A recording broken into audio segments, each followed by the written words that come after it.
Pineapple రవ్వ కేసరి చేసుకోవడానికి నేను కరెక్ట్గా కొలతలు చెప్తానండి. ఈజీగా, అంటే ఫస్ట్ టైం స్వీట్ చేసే వాళ్ళు కూడా కళ్ళు మూసుకొని చేసేయచ్చు అనమాట. కొలత ఏంటి అంటే నేను అన్నీ ఈ కప్పుతో కొలత తీసుకున్నాను. మీ దగ్గర ఈ సైజ్ కప్పు ఉంటే కప్పుతో తీసుకోండి, లేదా ఇంట్లో చిన్న గ్లాస్ ఉంటే దాంతో అయినా కొలత తీసుకోవచ్చు.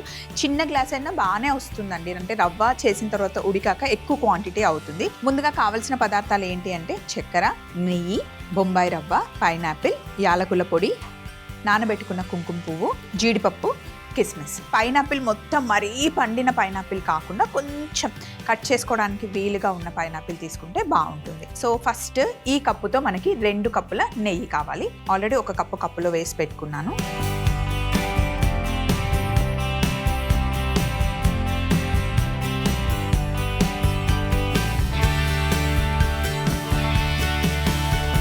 అలాగే ఇంకొక కప్పు నెయ్యి. అయితే రవ్వ కేసరి అప్పటికప్పుడు ఫినిష్ చేసేస్తే బాగుంటుంది వేడివేడిగా. ఇన్ కేస్ లేదు ఎక్కువ క్వాంటిటీ చేసుకుంటే కనుక కొంచెం మనం ఇందులో ఆయిల్ కలుపుకుంటే గట్టిగా అవ్వకుండా ఉంటుందన్నమాట. చల్లగా అయిపోయిన తర్వాత ముద్దలాగా అవ్వకుండా ఉంటుంది కొంచెం ఆయిల్ మిక్స్ చేసుకుంటే.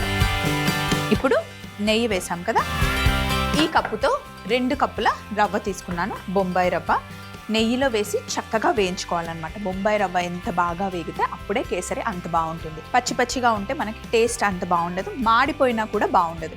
సో దగ్గరే ఉండి చక్కగా నెయ్యిలో బాగా వేయించుకోవాలన్నమాట. ఇంట్లో సత్యనారాయణ వ్రతం చేస్తే కనుక ఖచ్చితంగా మనం రవ్వ కేసరి చేస్తాం. కాకపోతే బొంబాయి రవ్వతో కాకుండా చాలామంది కొంచెం లావుగా ఉండే గోధుమ రవ్వతో చేసుకుంటారు. బొంబాయి రవ్వతో అయినా లేదా గోధుమ రవ్వతో అయినా సేమ్ ప్రాసెస్ మీరు చేసుకుంటే బాగుంటుంది.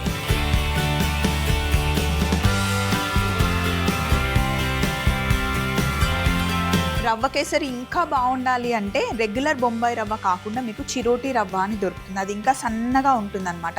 బెంగళూరు సైడ్ వెళ్తే కనుక మీకు ఎక్కువగా దొరుకుతుంది. చాలా చాలా టేస్టీగా ఉంటుంది. ఎక్కడైనా మీకు చిరోటి రవ్వ కనిపిస్తే కనుక దాంతో మీరు కేసరి ట్రై చేయండి, బాగుంటుంది. ఇప్పుడు మనం చేస్తుంది పైనాపిల్ కేసరి. పైనాపిల్ కేసరి చాలా టేస్టీగా ఉంటుంది. రవ్వ కేసరిలో మీకు కొంచెం ఏమైనా డిఫరెంట్ ఫ్లేవర్స్ కావాలి అంటే పైనాపిల్ బాగుంటుంది. అలాగే మీకు పనస పండు దొరుకుతుంది కదా, పనస పండు వచ్చిన సీజన్లో పనస పండు వేసి కూడా కేసరి చేసుకుంటే చాలా బాగుంటుంది. ఇందులో మనం నానబెట్టుకున్న కుంకుమ పువ్వు వేసాం కదా, ఆ కుంకుమ పువ్వు వేయడం వల్ల ఫ్లేవర్ కూడా బాగా పెరుగుతుంది అనమాట. మామూలుగా కేసరి అనగానే కొంతమంది పాలు వేసేస్తారు. అసలు కేసరికి పాలే అవసరం లేదండి, నీళ్ళల్లో ఉడికిన కేసరి బాగుంటుంది. ఇటు తెలంగాణ సైడ్ అయితే మేము సిరా అంటాం, ఆంధ్ర సైడ్ వెళ్తే కొంచెం కేసరి అంటారు. ఇటు సైడ్ సిరా అన్న కేసరి అన్న ఒకటే అనమాట. ఫస్ట్ మనం నెయ్యిలో వేయగానే రవ్వ ముద్దగా ఉంది కదా, చక్కగా వేగిన తర్వాత కొంచెం మనకి ఆ లూజ్ అవుతుంది. ఇక్కడ రవ్వ వేగుతూ ఉంటుంది. నెక్స్ట్ ప్రాసెస్ ఏంటి అంటే ఇక్కడ చూడండి, ఈ కప్పుతో నేను 3 కప్పుల షుగర్ తీసుకున్నాను. 2 కప్పుల రవ్వ, 2 కప్పుల నెయ్యి ఏమో ఇక్కడ వేగుతూ ఉంది.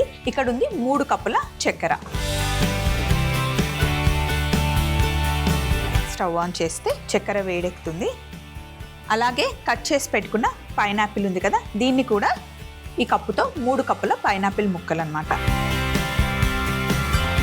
కొలత ఇలా తీసుకుంటే పర్ఫెక్ట్గా వచ్చేస్తుంది. టేస్ట్ చాలా బాగుంటుంది. ఆ పైనాపిల్ ఫ్లేవర్ మనకి తెలియాలి అంటే ఇలా ఎక్కువగా వేసుకుంటే బాగుంటుంది. కొంచెం మెల్ట్ అయిన తర్వాత ఉడకాలి, పైనాపిల్ చక్కెరలో బాగా ఉడకాలి. ఇందులో ఇప్పుడు ఇదే కప్పుతో మనం 4 కప్పుల నీళ్ళు వేసుకోవాలి. కొంచెం మీకు గట్టిగా కావాలి అంటే 3 వేసుకోండి, బట్ మనకి సాఫ్ట్గా ఉండాలి అంటే 4 కప్స్ వేస్తే పర్ఫెక్ట్.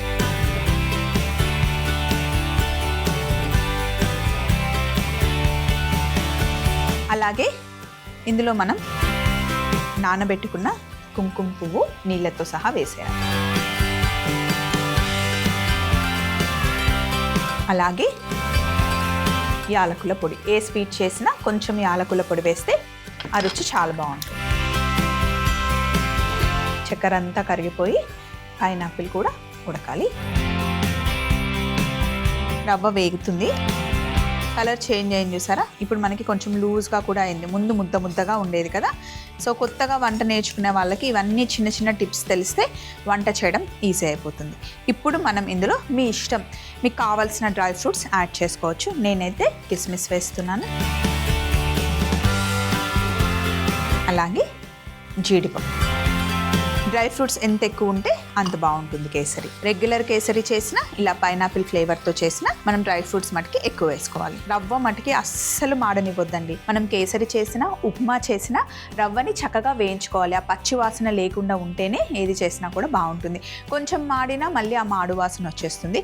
ఇప్పుడు నేను తీసుకున్న బాండీ అయితే పర్ఫెక్ట్ ఉంటుంది ఇలాంటి డిషెస్ చేసుకోవడానికి. సో డ్రై ఫ్రూట్స్ ఇంకా రవ్వ వేగడానికి కాస్త టైం పడుతుంది. నేను ఇటు సైడ్ నుండి ఇక్కడికి పైనాపిల్ని షిఫ్ట్ చేసుకున్నానండి. చక్కగా ఉడికింది. కిచెన్ అంతా పైనాపిల్ ఫ్లేవర్ నిండిపోయింది అండ్ కలర్ కూడా ఎంత బాగా వచ్చింది చూడండి. ఇప్పుడు ఇక్కడ రవ్వ ఇంకా డ్రై ఫ్రూట్స్ కూడా బాగా వేగిపోయాయి. వీటిని పైనాపిల్లోకి షిఫ్ట్ చేసేసుకోవాలి.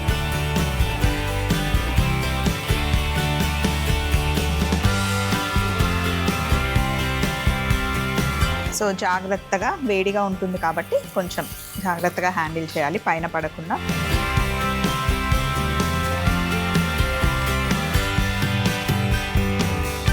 సో మామూలుగా అయితే మనం రవ్వ కేసరి మొత్తం రవ్వ ఉడికిన తర్వాత షుగర్ వేస్తాం. కానీ ఇప్పుడు మనం షుగర్లోనే కుక్ చేస్తున్నాం కాబట్టి కొంచెం టైం పడుతుంది. ఉప్మా చేసినంత ఫాస్ట్గా అయితే షుగర్లో కుక్ అవ్వదు. మూత ఇలా సైడ్కి పెట్టి కొంచెం గ్యాప్ ఇచ్చి పెట్టేయాలి. లేదంటే ఏమవుతుందంటే కుక్ అవుతున్న కొద్దీ బయట అంతా తుల్లుతూ ఉంటుంది, మన పైన కూడా పడుతుంది. సో కొంచెం గ్యాప్ ఇస్తే పొంగకుండా ఉంటుంది అనమాట. ఇలా మూత పెట్టిన తర్వాత మనకి కరెక్ట్గా 15 to 20 minutes పడుతుంది. చిన్న మంటలో మెల్లిగా కుక్ చేసుకోవాలి. పెద్ద క్వాంటిటీ కాబట్టి కొంచెం టైం పడుతుంది. అదే చిన్న క్వాంటిటీ అయితే తొందరగా అయిపోతుంది. సో చూడడానికి ఫస్ట్ మనకి కొంచెం లూజ్గా ఉంటుంది, కుక్ అయిన తర్వాత గట్టి పడుతుంది. కాకపోతే ఓపిక్గా మెల్లిగా కుక్ చేసుకోవాలి. ఒక 15 నిమిషాలు వెయిట్ చేసిన తర్వాత బౌల్లోకి తీసుకుందాం. సో పైనాపిల్ రవ్వ కేసరి ఇలా అవుతుందన్నమాట. దగ్గరగా వచ్చేస్తుంది. ఒక 15 minutes కుక్ చేస్తే అద్భుతంగా ఉంటుంది అసలు. స్టవ్ ఆఫ్ చేసేసి బౌల్లోకి తీసుకోవడమే. అయితే డైరెక్ట్గా స్పూన్ పెడితే స్పూన్కి చాలా అంటుకుపోతుంది. సో ఇలా క్లింగ్ ర్యాప్లో పెట్టామనుకోండి, స్పూన్కి పెట్టేస్తే అస్సలు అంటుకోకుండా కరెక్ట్గా షేప్లో వస్తుంది. మీరు ఎప్పుడైనా క్యాటరింగ్ వాళ్ళకి ఇస్తే కేసరిని ఆర్డర్ చేసినప్పుడు ఇలాగే సర్వ్ చేస్తారనమాట. అందుకే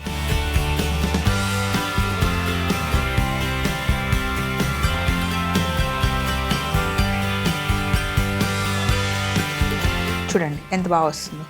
అదే రెగ్యులర్గా మనం స్పూన్తో వేస్తే అయితే కొట్టి కొట్టి తీసి అదంతా హెడేక్.